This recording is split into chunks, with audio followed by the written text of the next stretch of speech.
Welcome back to another episode of Road to William. I got my cousin Ashley here with me from I Be Ballin' Basketball Show. Ashley, tell them about your channel and where to tune into you. My channel is I Be Ballin' Basketball, and I talk about the NBA, the WNBA. Got a WNBA preview of the season coming out this week, and I do basketball movie reviews, sports movie reviews, um, NBA 2K, and you can follow me at Ashley I Be Ballin' on social media platforms like Insta, TikTok. Follow our Facebook group, I Be Ballin' Basketball Facebook group. Be cracking. Yeah. Go check out I Be Ballin' Basketball Show. Today, we're reviewing a classic film, 8 Mile. It has a legend in the game, a few legends in the game. Um, a lot of a star-studded cast, I would even call it.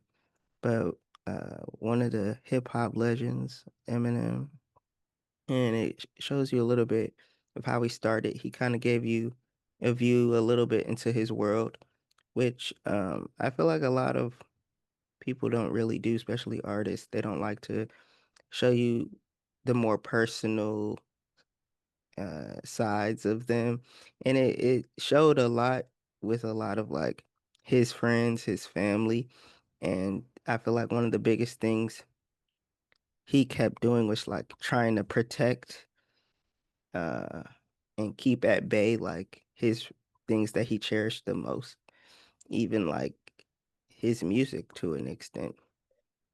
But Ashley, after rewatching this film, uh what were your thoughts on it? Well, like you said, it's a classic. You know, I grew up listening to Eminem, and I had this on. Can't remember if I had this on DVD or VHS. I can't remember, but yeah, I recognized. I think I recognized more people this time. I recognized Anthony Mackie, and at the time he wasn't really a big star when this came out. And now, he's done so much. He's, the star of, he's like Captain America now, and he's done so many other movies. And I saw Omar. Oh yeah, he's in Sinners now, and I saw Mackay Pfeiffer. I feel like he was like more. He probably was like one of the main well-known ones. Oh, and Brittany Murphy. Oh, I love Brittany Murphy. She can do drama and comedy real well. Liked her movies, and I even recognized some more people. But yeah, I think this was good. This was a big movie because at the time Eminem was like big star, so a lot of people came out. And the thing that I was like, this is really good for Eminem because like he proved like he could act. Like for his first time acting, oh, that was like A+ to me. And obviously it's like a part of his life, so but still, that takes a lot of skill to, act very well like that. And I think it's I feel like the story you can relate to it, even if you're not really a hip hop fan or a rap fan, because in the beginning, he choked. Then at the Right. end, he caused somebody else to choke, and it's about, Hmm. we saw like a little bit of his like life in the trailer park, and I liked how, first he was like real, he was sort of like himself, but like, he didn't take no mess. But then when he saw Lily, he was like, "Oh, baby," and his voice started changing. I was like, "Oh, wow!" So he kind of like switched, a lot of times like that. And I also liked how like everybody had their own crew, and I loved the rap battle scenes, obviously, but overall, I think this is about, I mean, the whole soundtrack. Well, Lose Yourself came from the soundtrack, right? I mean, the song Lose Yourself, it explains the movie. You only got one shot. Do not miss your chance to blow. This opportunity comes once in a lifetime. You better, because, you never know. Oh, I not you like this because we kind of know, like, okay, got discovered by Dr. Dre, but we don't know the beginnings. There could even be another 8 Mile. Maybe his life after. Because, first, you kind of already know he made it, but you never know. Maybe his life after, because there's a lot of drama that happened even, afterwards. So you never know.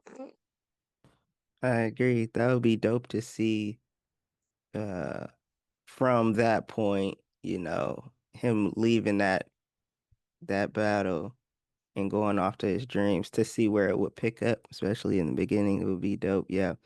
Uh, but who would play like 50 Cent and all of that? That would be dope. Because you got to include everybody. That's Um, true. and I really like this film, just rewatching it. It was very nostalgic vibes, just him in that bathroom, stressing about going on stage, but he's excited. And some people get the jitters. Everybody has their own thing, what happens like. Um, but I like that they showed that part too. You don't usually get that part either. Um, that's why I think this film was very he showed his vulnerable side. I feel like this was like a behind the scenes of like when you say you're about to go after your dreams because people say it, but then you don't really see the come up a lot of the times. You just see like when they made it, quote unquote. Um, but I know that his mom had passed recently, and so condolences to the family for his mom. But she was also a key role in this film, and when I was a kid, I was like, nah, I don't like the mama. Da, da, da.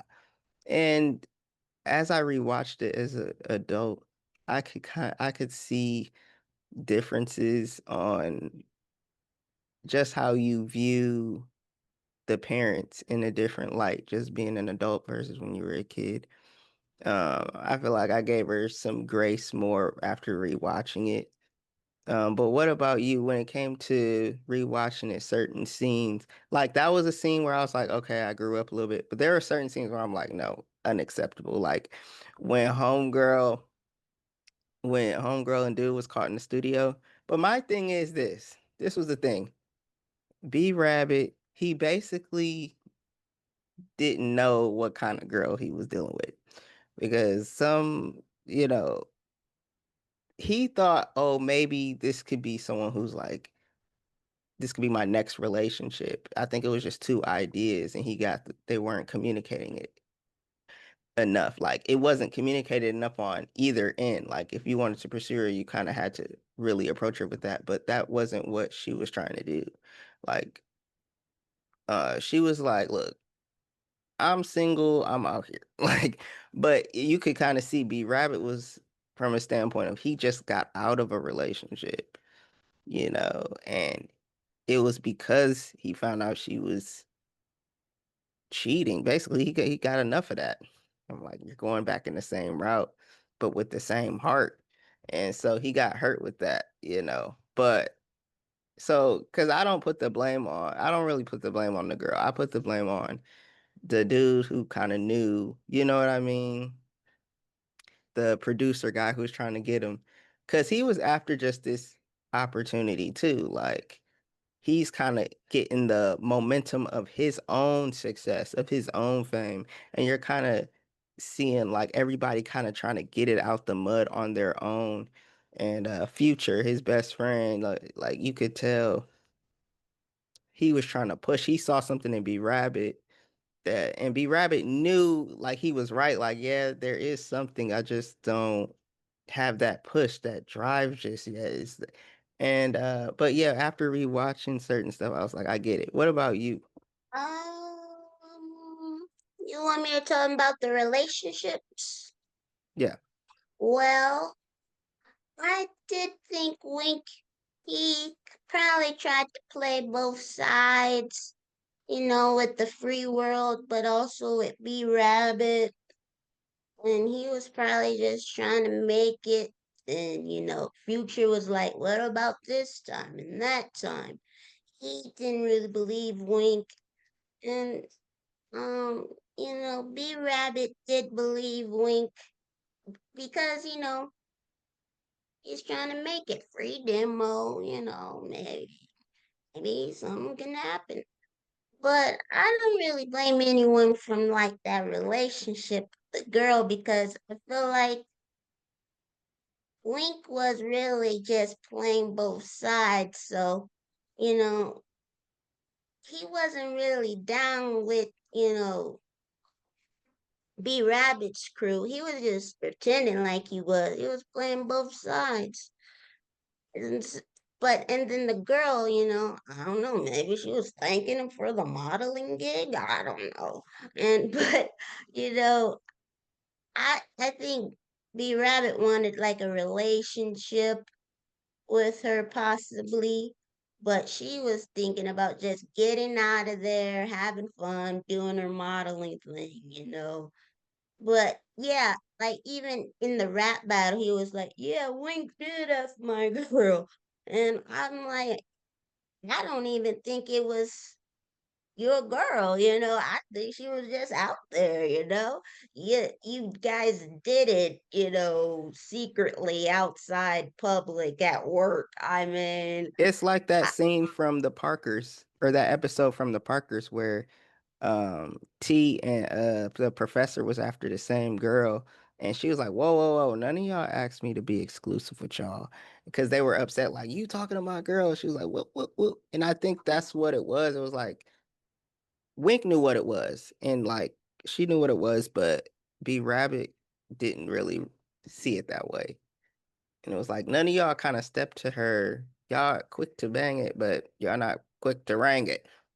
But yeah, also with the music industry, it exposed a lot of what goes on the underground too. Like, yeah, you could be the best, but then there's a whole nother crew who think you whack, and they got more power and they got more drive. But it goes to show that it's all about the, I guess it's part of confidence, but it's all about if you're willing to step up to the mic, you know, and you know what you're supposed to do, you while you're there, then you gonna succeed. That's what the crowd wants.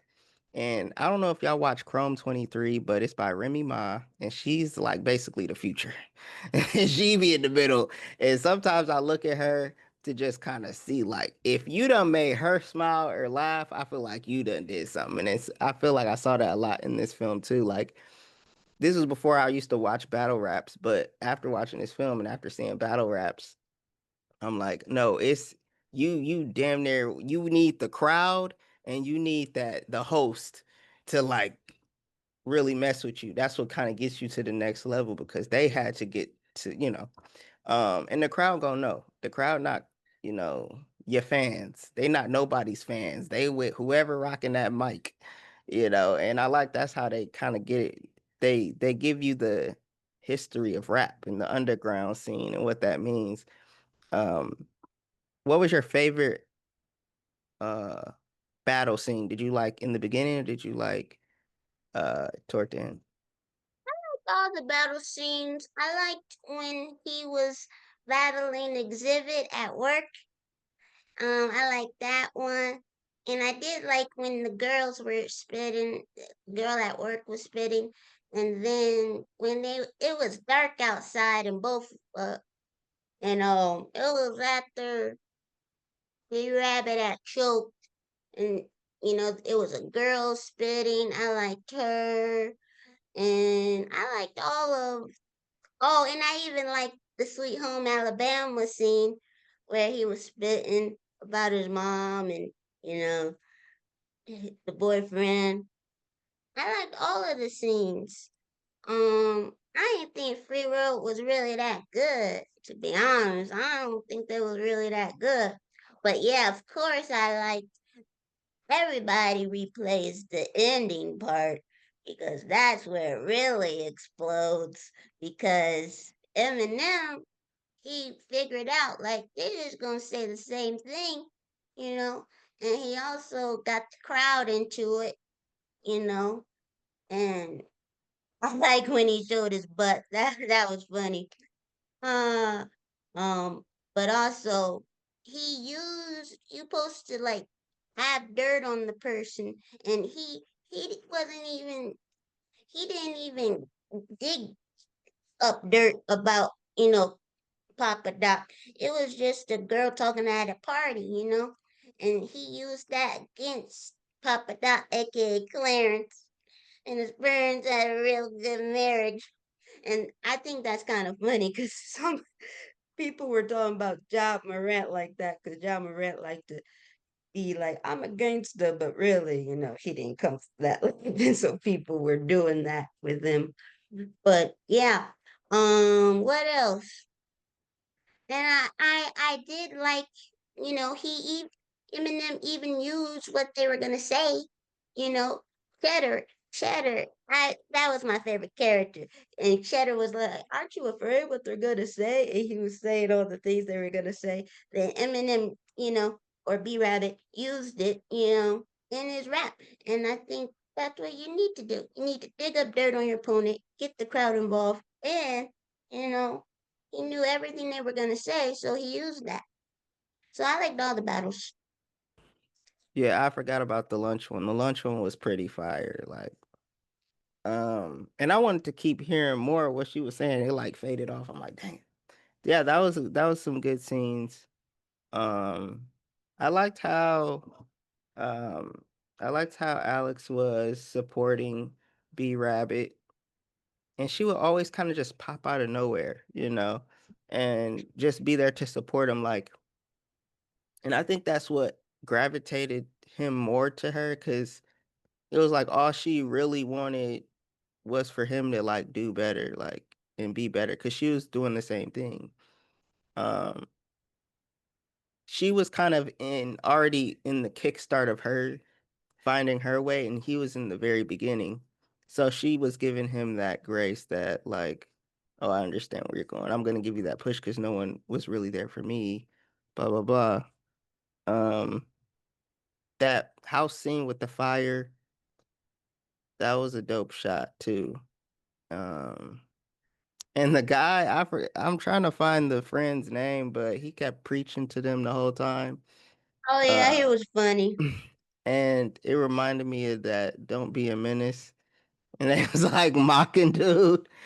And I saw a lot of like watching this film. I saw a lot of how Scary Movie was influenced by this film too, because you see so many references. And I was like quoting them even during watching 8 Mile. I'm like, what is wrong with me? He's like, what's your dream? To have a dream. But yo, this is a good film to watch to get you re-amplified, motivated. Um, they play Lose Yourself at the end of the credits.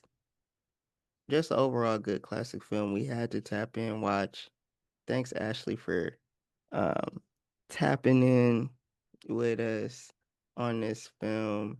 And I think Oh it just yeah. goes to show that, you know, you gotta put your best foot forward every time, and don't back down. No matter, because it was a good lesson, like all the things they try to throw at him and shame him for, you can't shame something you love. Like someone can't shame you for something you love.